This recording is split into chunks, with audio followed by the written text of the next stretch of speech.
2017 সালে যখন আমি প্রথম দাঁড়িয়ে দাঁড়িয়ে এনিমিকে মারতাম। 2018 সালে যখন আমি প্রথম এনিমিকে হেডশট মারতে শিখি।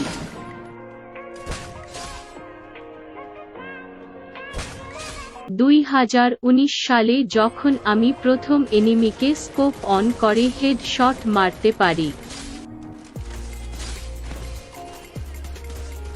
2020 সালে যখন আমি প্রথম নিজেকে নাঈম আলমের মতো MP40 লেজেন্ড ভাবি। 2021 সালে আমি তো ওয়ান্টেড কিং হোয়াইট 444 হয়ে গেছি। 2022 সালে তো B2K ভিনসেনজো সবাই আমার কাছে বাচ্চা।